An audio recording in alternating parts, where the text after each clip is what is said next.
Hi, everybody, and welcome to Circle of Fellows, episode 28. I'm Shel Holtz. I will be moderating this panel today on reputation management. For IABC Fellows joining me today, I'm just really happy to be having this conversation with all of you. It's great to get together once a month. It's one of the things I really enjoy about doing this is I get to hang out with fellow fellows once a month. Usually we need to wait for a conference to do this. So why don't we go around and you can introduce yourselves and then we'll jump into the conversation. And Lee, why don't we start with you since you're first in my little thumbnail strip here, bottom of the screen.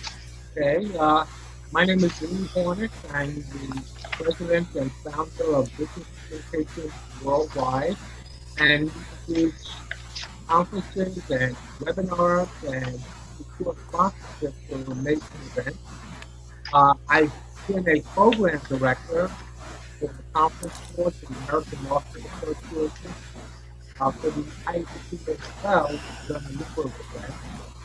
And actually, I attended the Corporate Image and Reputation Conference more than years ago. And prior to working with the board, I was senior executive with the J. Penny Company, which was located at the back. Great, thanks, Lee. How about George? Hi, I'm George McGrath. I'm the principal of McGrath Business Communications in New York, and I've been involved with IABC for, I guess, well over 30 years, both as an IABC chapter president in New York and later as the chairman of the International Executive Board. And delighted to be with my fellows on this call today.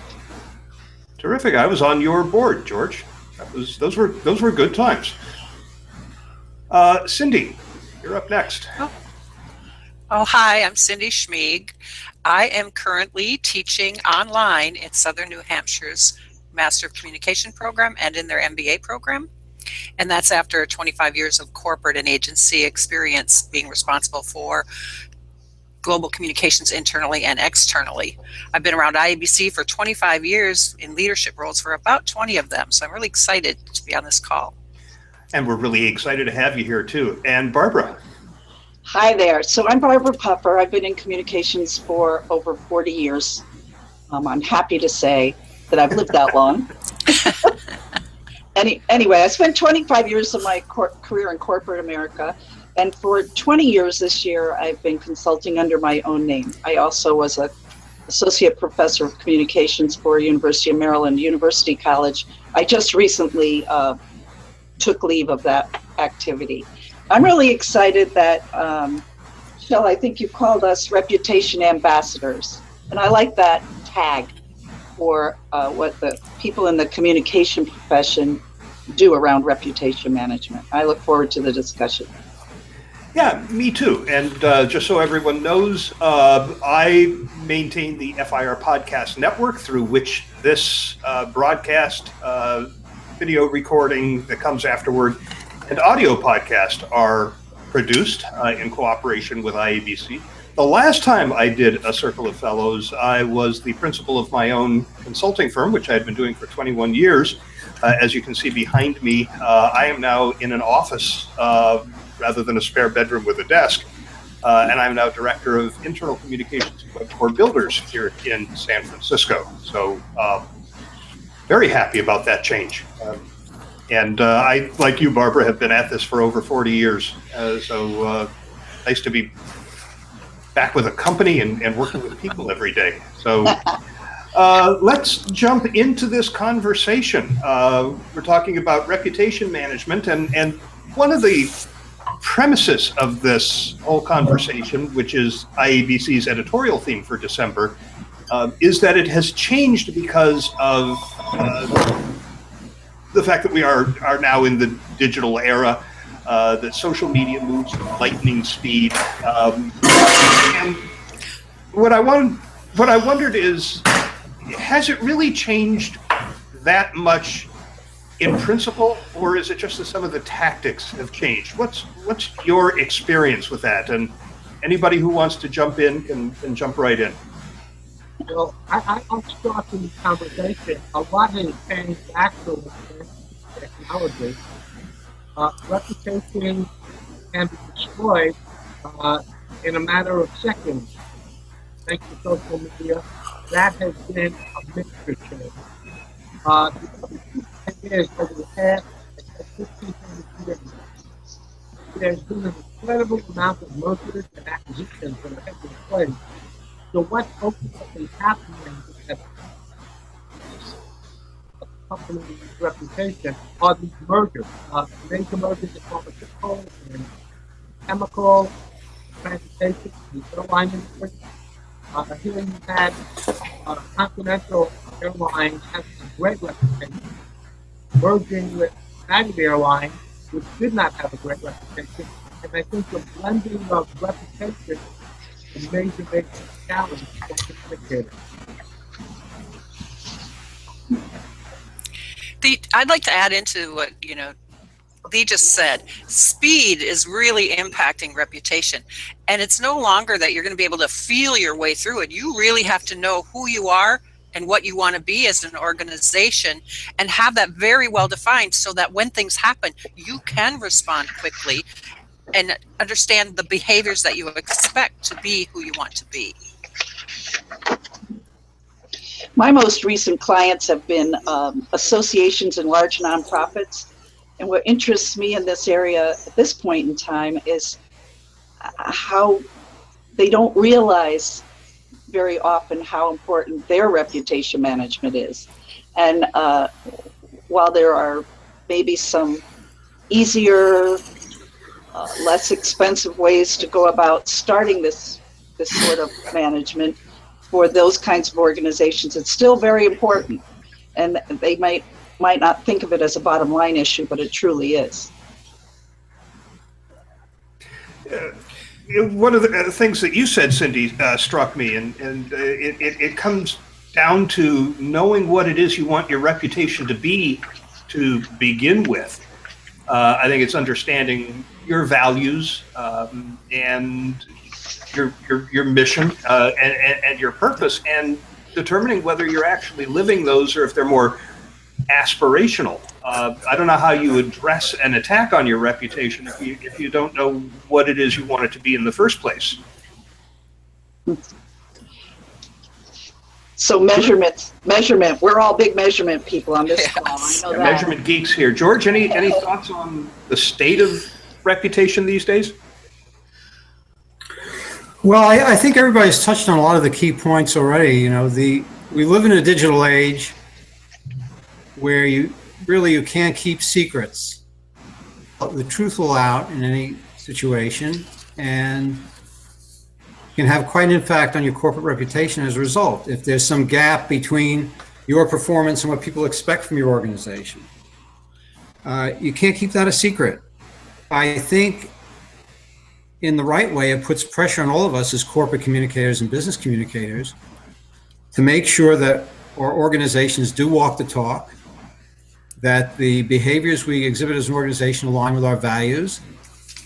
Make mistakes, we own up to them quickly and correct them, and let people know why they're not going to happen again. I think a very important point here, in today's world of social media, it's not like 4 hours to manage our way through a crisis. We've got like 2 minutes. So that's why, again, you want to make sure you're ready to address these things in advance from a position of strength, from confidence that your values are right and that you're going to do the right thing in an emergency. Yeah, I remember it has to be about 13 or 14 years ago now that I first heard Adam Curry, known as the Podfather for his work in innovating the podcast concept, was saying there are no secrets. There's only information we don't have yet. And, with the army of people out there who are willing and able to dig into the information that is available publicly online, and employees able to share information on sites like Glassdoor, the idea that you can keep something a secret has gotten kind of silly beyond the stuff that, regulation requires that you keep secret. I mean, you can't be out there sharing your employees' healthcare information, for example. But let me ask a question about this whole notion of speed, because I think sometimes wanting to respond quickly gets us in trouble.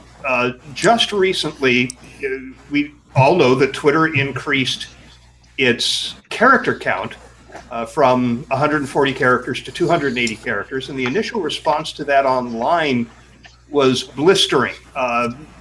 If you only read what people were saying on Twitter, you would think it was a terrible idea that would spell the end for Twitter. The day they launched the 280 character count, people were using it to make fun of it. And we have seen instances like this where the immediate blowback online has been terrible. I'm thinking of, for example, when Gap introduced their new logo. And, when that happened, I kept thinking, gee, Gap didn't just knock this out yesterday and float it out here. They had a designer work on it. They probably ran it through focus groups and tests with customers. And it seems that when something like this is introduced, it's the haters who flood the comments online. And companies tend to jerk their knees and react to that. Initially, Gap withdrew that logo. We'd seen some other instances like that. I bring Twitter up because the research now shows that the longer tweets are earning more engagement. They're being retweeted more and they're being liked more. We like longer tweets.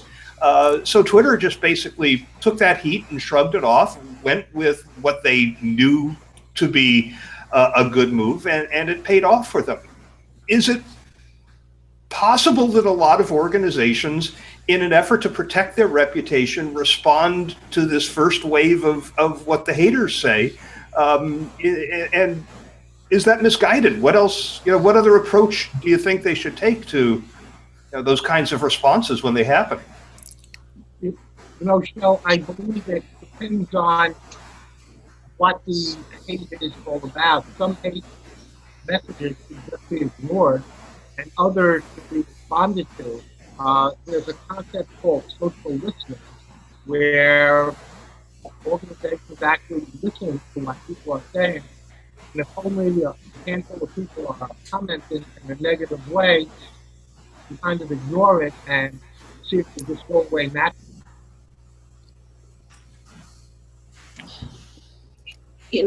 Were you done, Lee? I wasn't sure. I'm sorry if I'm cutting in. I think he is.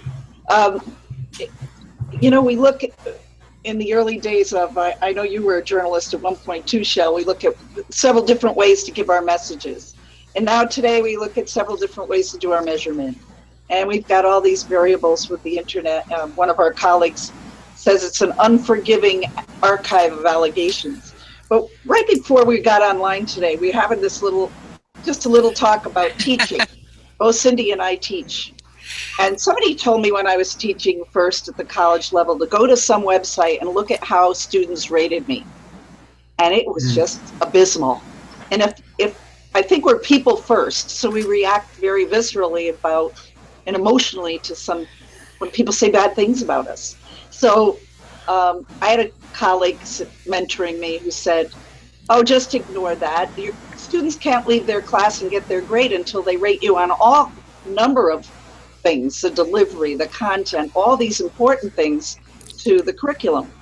And so when I started to watch those numbers and work on improving those numbers as an individual, my numbers were very high. And when you really looked into what was online, it was everybody you had given an F or a D to in class. So it was kind of predictable. So that's a very simple example, but if you enlarge that and think more globally for a corporation or a nonprofit or an association, take your feelings out of it, do more than one type of research, and have confidence in the value. I think George said something around this topic about be confident in what you do offer and what is of value to you.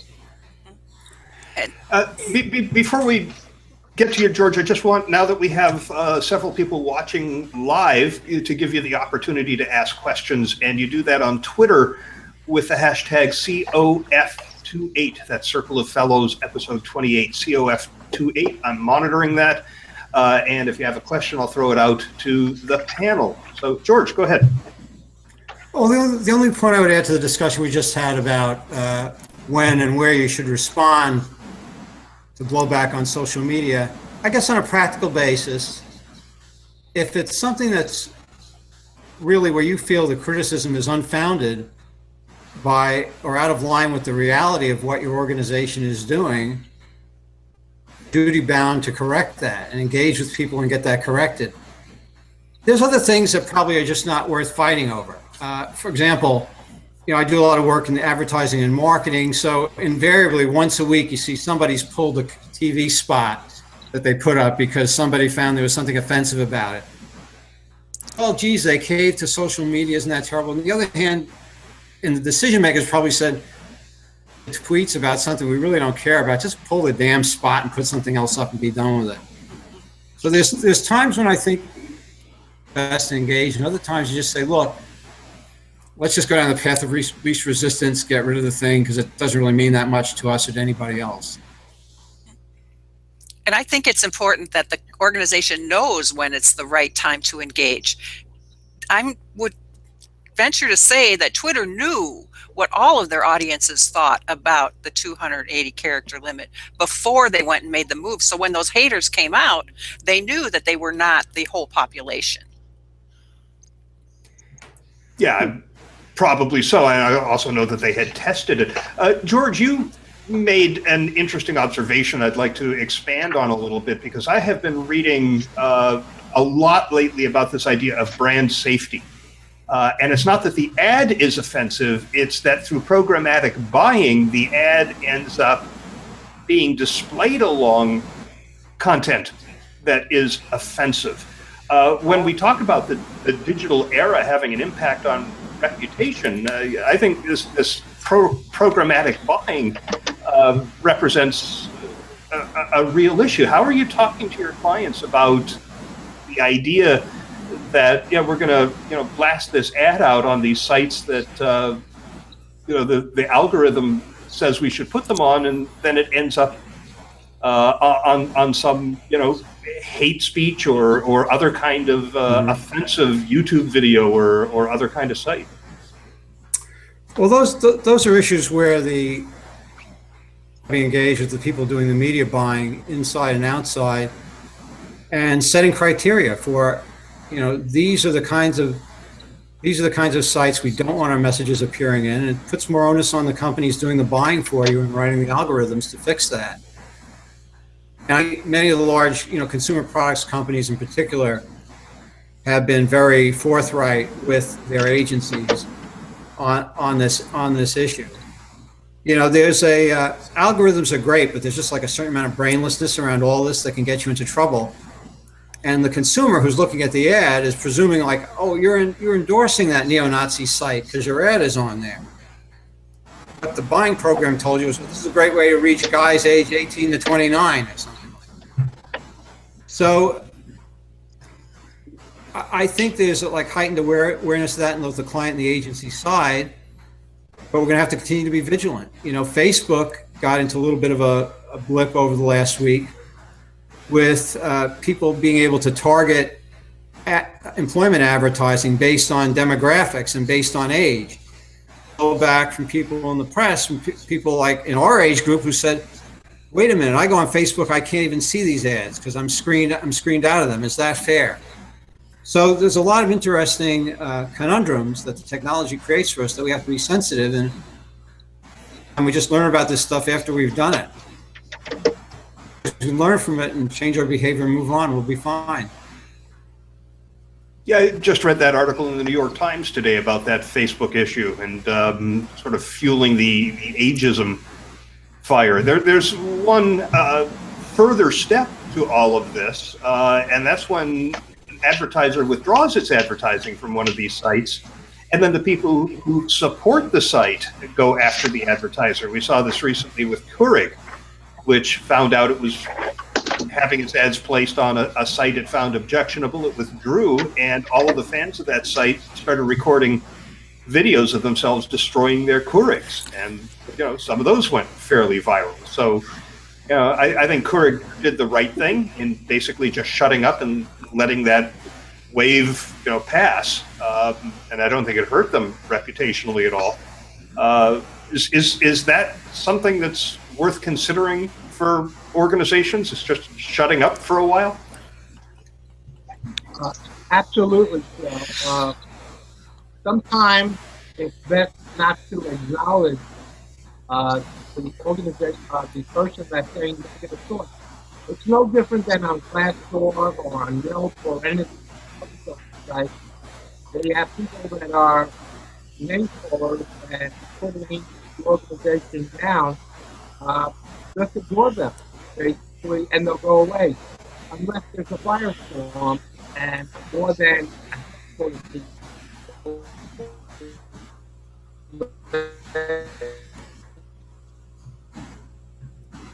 I don't know about you all. Lee just froze up on me. So anybody else want to jump in on this?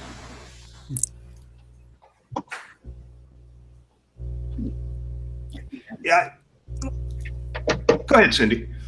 Well, there is a time to be quiet. I mean, my mom always told me, if you can't say something nice, don't say anything at all. But you have to defend your reputation if it's truly something that is in line with where you want to be with your values. You might need to jump out and say something, but then again, you need to know your audiences so that you know when it is something that might die down or that is really critical to your targeted audience. I think sometimes shutting up is not starting something in the first place. I know that because there is Twitter and Facebook and the like, a lot of organizations feel compelled to say something around a public sort of communal event. And probably the classic for this is the anniversary of 9/11. And you see brands under their brand identity on Twitter tweeting some memorial that is invariably going to be attacked as commercializing and trying to profit on the back of this tragedy. And Peter Shankman said, and I've quoted him probably 100 times since he said it, he said, no company ever went broke because they shut up for 24 hours. You don't have to say something. Exactly. That is a great point, Joe. The other thing is, when you're dealing with issues of crisis situations, like what happened with Amtrak, I mean, it's really important that you use Twitter to let organizations know that in a very social way. It will impact their reputation on how they handle that situation. Same thing with other organizations, whether it's in the pharma industry, the auto industry, with the you have to know when you have to reach out to the very important.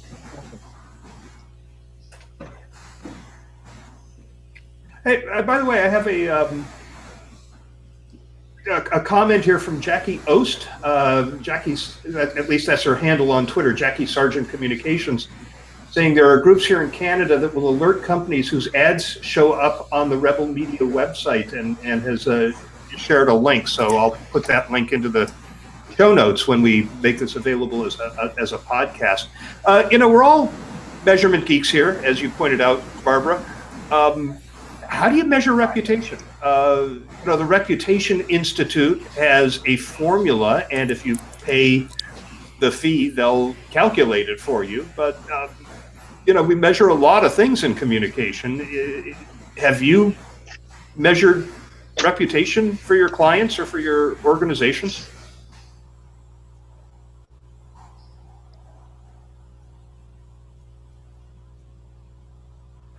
Well, a lot of the clients that I currently work with are large, Fortune 500 companies that are included in that reputation index measurement.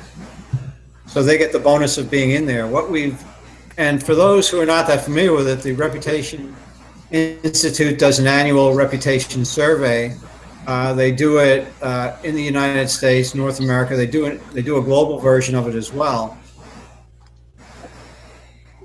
Survey to evaluate companies based on, I think, 7 key dimensions of reputation, which include the quality of their products and services, how innovative they are, their approach to corporate governance and ethics, social responsibility, environmental protection, the list goes on and on. If you're not one of the companies measured in that index, you can still use those dimensions to evaluate your own performance. As you're doing communication planning, take those measures from the reputation index and do a self-evaluation of how well your company's doing on those things, just from your internal perspective. So I think it's a great tool you can use to sort of focus on reputation that you can affect either by the company's actual performance or by telling more about your story if you feel that your story is not getting out there. In addition to that self-analysis, those types of questions can be used in customer surveys or other surveys with different groups where you're collecting information, and then you can get a good view, because a lot of companies aren't going to be able to afford to be part of that institute. You know what I find interesting? The whole concept of world-class company being the most admired company. It seems like many organizations, whether it's Landlord, the Reputation Institute, or Forbes, or Fortune, they all have these surveys come out, and the top 10, and they're always in various locations. Sometimes they have Google, sometimes they'll have Apple, and everyone measures reputation in different ways. Some of them based it on based on customer loyalty, some based it on employees, and the brand experience.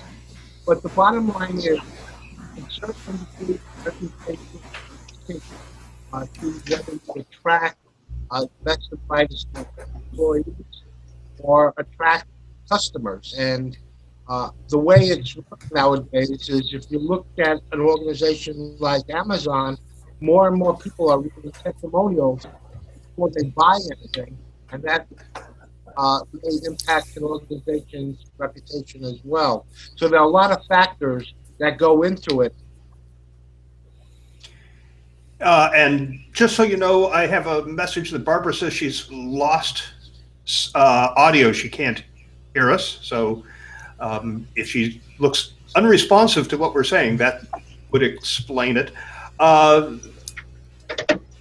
Let's move on. The Edelman, the public relations organization, does an annual trust barometer. It's a global survey. It's huge. Richard Edelman, the CEO, always unveils it in January at the World Economic Forum in Davos.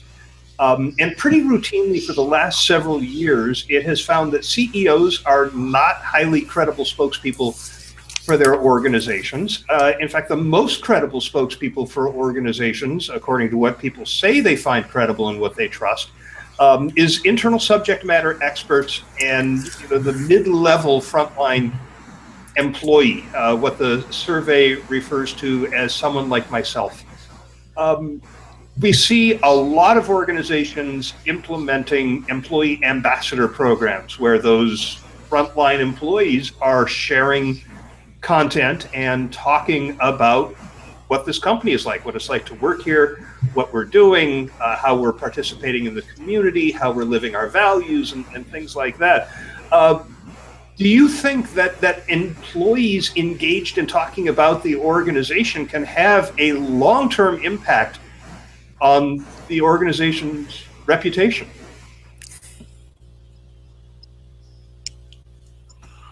Well, most definitely. You said it yourself, Shell. People trust that midline group of employees, so they want to hear the messages from them.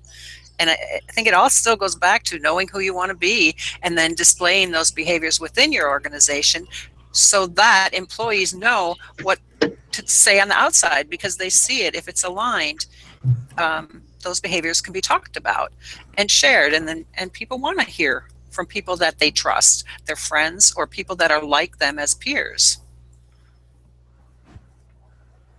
Yeah, George, when you're working with clients, I'm sorry, I was just going to ask, when you're working with clients, George, do you ever advise bringing employees into the mix? Where we've been doing a lot of work is with, I guess I would describe as people as the mid-level subject matter experts you referred to.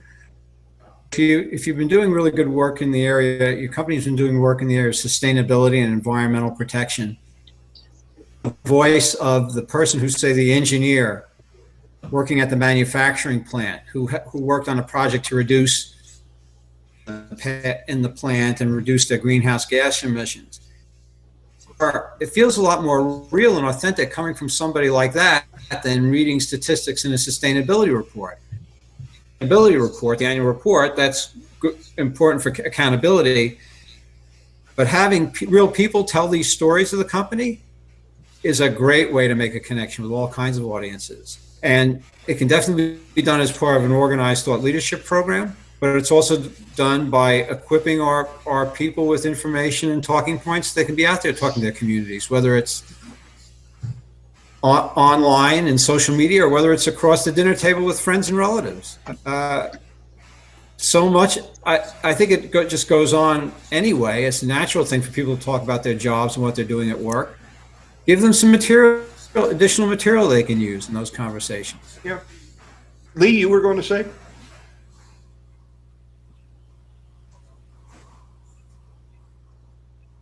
Lee, have we lost you? No, I'm here. Okay. I think you were starting to say something a minute ago. Well, obviously, what employees think and do is really important. Companies that really have great ambassador programs like Southwest Airlines, they're amazing. 3M is amazing. I've seen commercials on TV from General Motors where they're using employees to convince people to buy their cars, or at least test drive it. Employees are extremely valuable to building your reputation. Even in the recruitment side of things, for an employee, someone to sign up and want to be employed with an organization, it's based on mostly on reputation. So employees are really key, and the conversation is really important to put a glass door. And I know people will not interview at a company if people put out the company. You know, that attracts investors to buy it. Yep. Barbara, earlier you were talking about, Barbara, can you hear us yet? Apparently not. Earlier, Barbara was talking about the reviews that she got from students. And increasingly, we hear people talking about reviews as important, that you have to monitor what they're saying on Yelp, you have to monitor what they're saying on Amazon, on Glassdoor, and a lot of the counsel is to respond to those. How important do you think reviews are, when it comes to maintaining a reputation? And I'm thinking both in the short term and the long term.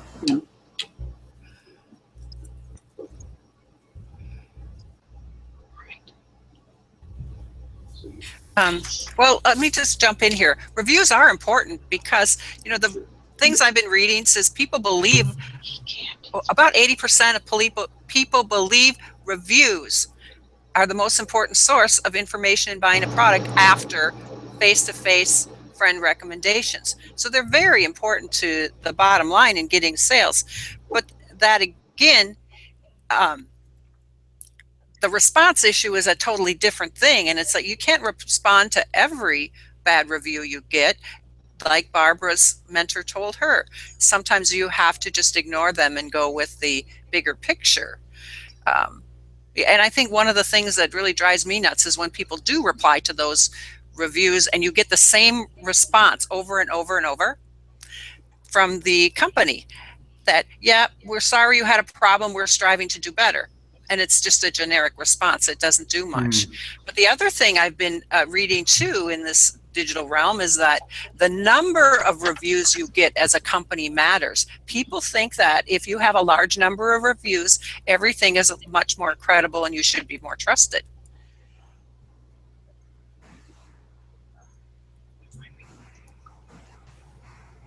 Other thoughts on reviews, anyone?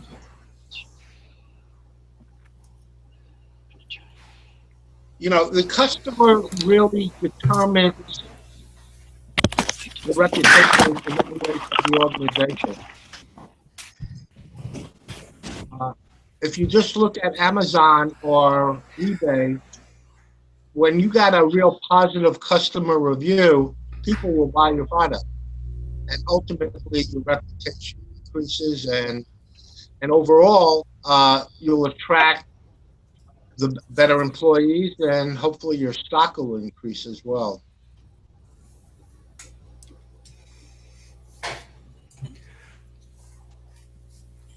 What about monitoring in general? How should organizations be monitoring in terms of their reputation? There are a lot of services out there that monitor social media, but not everybody's using social media, and I'm not convinced that what people are saying online is necessarily reflective of the broader population and their views. So what do you do to assess as accurately as possible what your reputation is?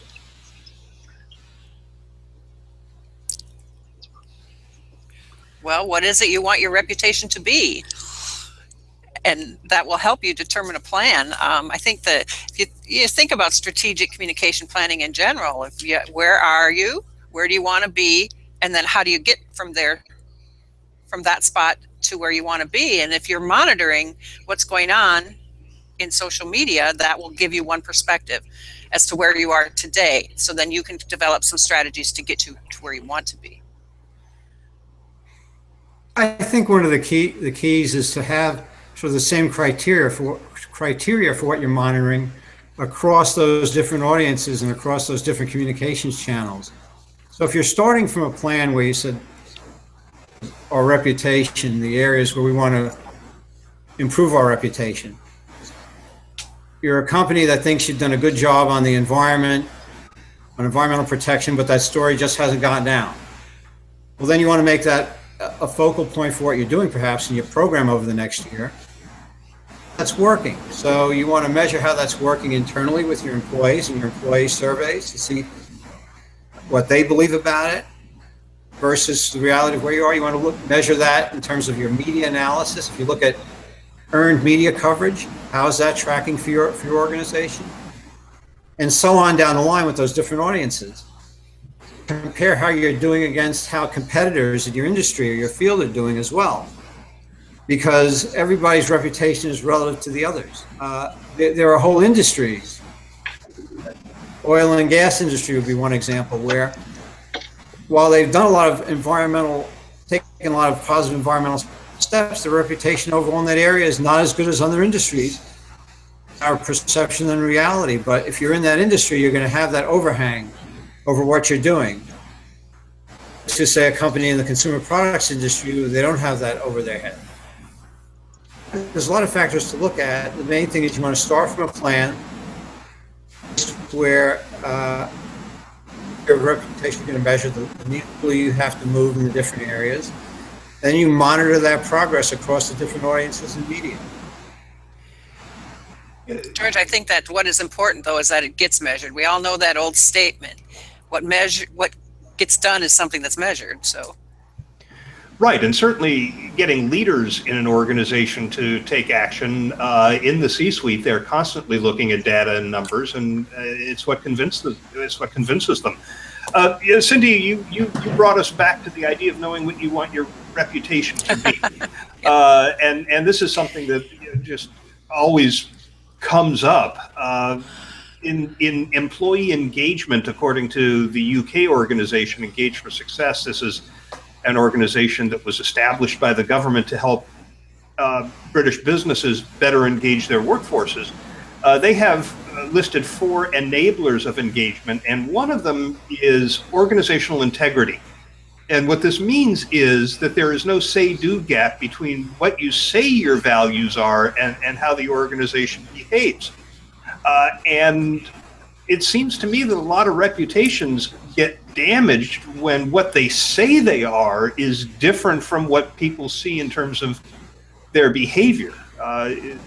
Any thoughts on that and how we can talk to leaders about getting more aligned? Oh, that's a good one. But I go back to your point about there aren't any secrets. There's just things we don't know yet. No, so I think leaders have to walk the talk, and getting them to do that. How can you stress the importance of what that means? I using examples is a really good way, but and to have the planning sessions and the sessions with the leaders to make sure they understand what those behaviors are is important. One of the things that we used to do when I was working corporate to talk about who we wanted to be was scenario planning. And we would just have everyone work together and here's where we want to be. What does that mean? Going down to the littlest details. And sometimes that's a lot of behaviors. And by just going through and discussing that with the leaders, it's a little bit easier to get them to all understand a common understanding.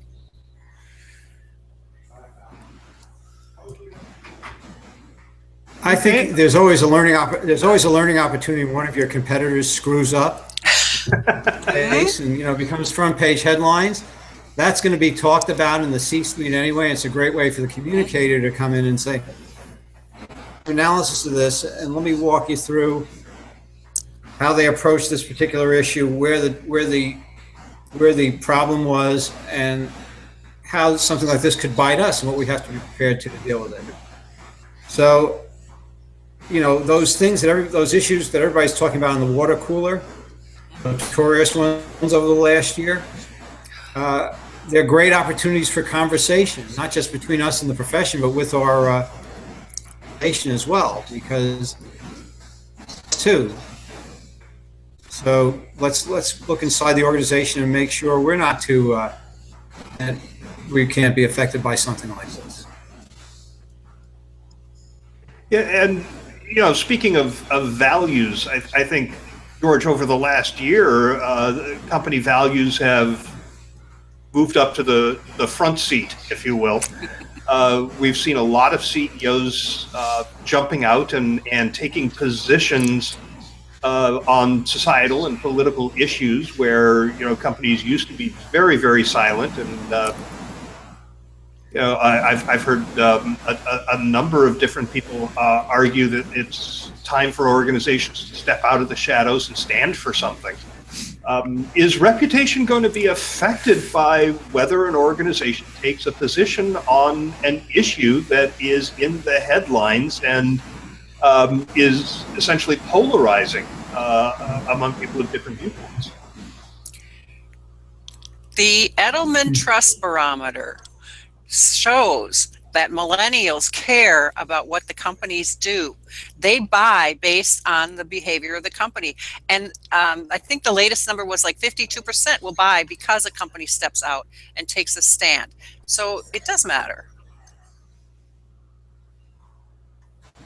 There are just some issues that I think companies, just for business reasons, have to take a stand on. For example, where the legislation going on in their version of the bathroom bill, a similar thing to what happened in North Carolina, two of the Fortune 500 companies in Texas, as well as many other organizations, need to stop that legislation, and were vocal about it. Vocal to the extent of like throwing parades and rallies, but publicly going on the record that they thought this was bad for their organizations, bad for society, and bad for business. And they didn't get a lot of blowback on it. It's one of those issues where there's maybe sort of more division stirred up in social media or in the press than there really is on the issue. But the challenge, I guess, today is, at least for the interim period, we seem to be in such a politically fraught and divided environment that if you take a stand on some issue, you could be alienating 50% of your audience. So if you're an organization that's involved in mass brands, you got to tread carefully, because the chances are you're going to be offending some people in your audience. Now, it depends a little bit, I think, in terms of like how you take the stand and how aggressive you are on it as well. It affects how people look at it and how you explain your position. And that's something that may be missing in some of these situations. It's one thing to take a stand as an organization. We stand with what you have to sort of explain why the best interests of your organization, your employees, and the customers and the people you serve. Well, we're just kind of virtue signaling that because everybody else is doing this. And maybe that's what's been missing in some of the communication. Yeah, in fact, I was moderating a panel at the Professional Speechwriters Association in Georgetown a month or so ago, and the consensus there was taking a stand on a societal issue is great as long as it's aligned with your line of business and aligned with your values, but just jumping into the political fray it can be fraught with a lot of peril and drag you unnecessarily into a conversation you really don't want to be part of. I want to remind those who are watching live, and we've had that number grow over time, that you can ask questions. You can tweet them to COF28 for Circle of Fellows episode 28, COF28 on Twitter. I'm watching, and we'll be happy to pass your questions on to the panel. We have about 12 or 13 minutes left, so let's talk about what to do when your reputation takes a hit. Whether it's self-inflicted or brought on you extraneously. You find that your reputation has been damaged. I mean, we can think of plenty of examples from the recent past. I can't help but think of Wells Fargo, which the day it was announced that they were sort of manipulating their stock price by claiming all of this financial growth based on their frontline people either twisting the arms of customers to open new accounts or opening them without the customers even knowing. I ran over to their website and looked at their values and how we put our customers' interests first. And that was a serious reputation issue. I talked to somebody who worked at Wells Fargo and said people were coming in and withdrawing their funds and moving to new accounts in huge numbers. What do you do? An ad campaign seems woefully inadequate and insincere. How do you rebuild? I mean, the old saying is that it takes forever to build a reputation and only a minute to destroy it, but how do you rebuild it? Well, someone has to take the lead. In that case, it was the CEO. And over time, that person stepped down, and there was no order. And that was communicated to the shareholders as well as the politicians that were totally against what happened. Yeah, I remember with Wells Fargo, and I don't want to harp on them too much. In fact, I brought them up in a talk I was doing, and it turned out there was somebody from Wells Fargo in the front row. Said, "Oh, come on!"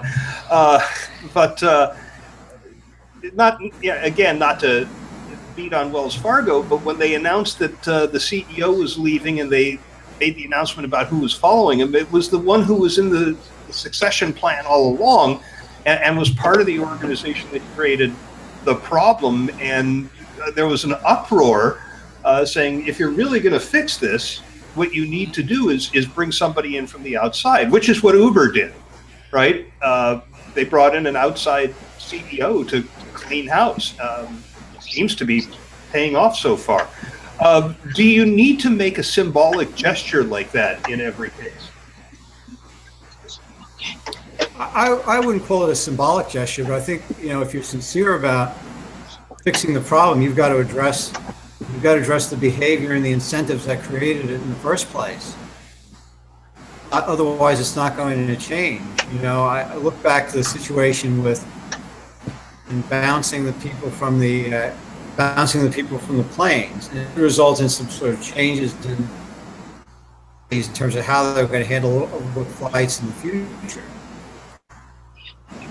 But other situations, like look at the issue with the credit bureaus and the credit bureaus being hacked. Big in the news for a while with all the credit bureaus. You should go to credit freeze, and where is it now? It's kind of faded into the background. Sometimes a little bit of cynicism on the behalf of,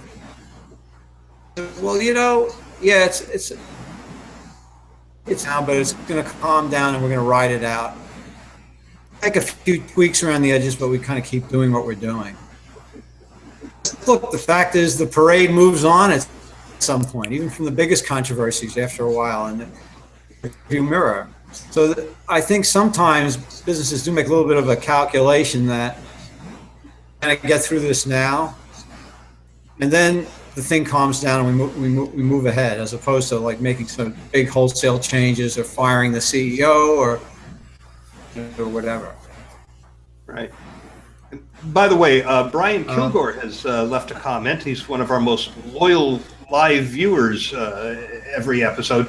That the largest grocery retailer in Canada has just admitted to price fixing on bread and almost immediately decided to give away thousands of $25 gift cards starting in January. But imagine how honest employees feel. When we take a reputational hit and we take actions that are designed to rebuild our reputation or appease an angry public, do we too often forget to address employees in that equation?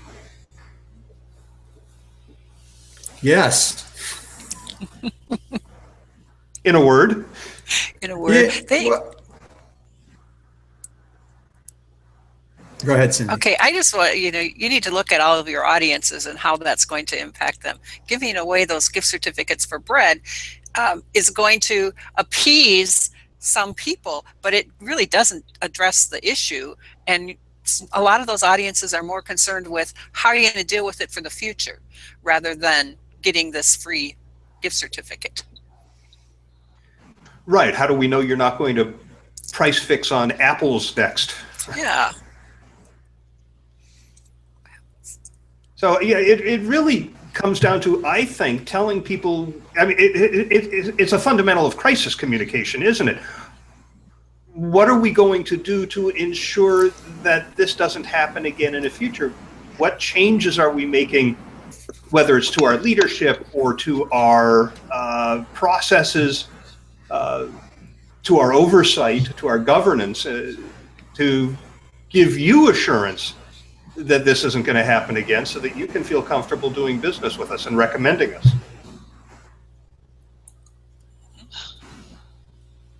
Well, doesn't it come down to scenario planning? I mean, pretty much every major organization can run into a reputation crisis, whether it's internal sexual harassment or a recall. There's always a problem with that. It comes down to being prepared for a problem. And what are you going to do? And who's responsible for it? And dealing with it before you have a crisis of reputation. Right. Any other thoughts on reputation repair? One of the things that occurs to me, since it takes forever to build a reputation and only an instant to destroy it, should we set expectations for leaders and employees about how long it's going to take to repair this damage? That we can't just make a couple of statements and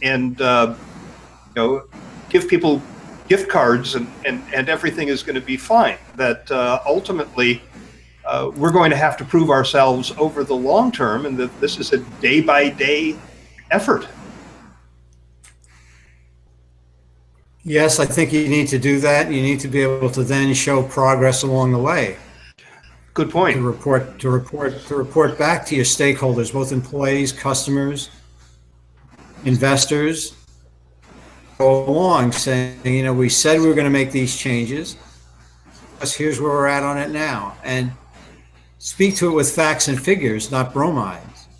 If the goal was to improve a particular measure, commit to that number, what the goal is, and then show progress along the way. And likewise, when you're not making progress, admit it and say where we need to work better. Again, in this age of digital transparency, people know this stuff anyway.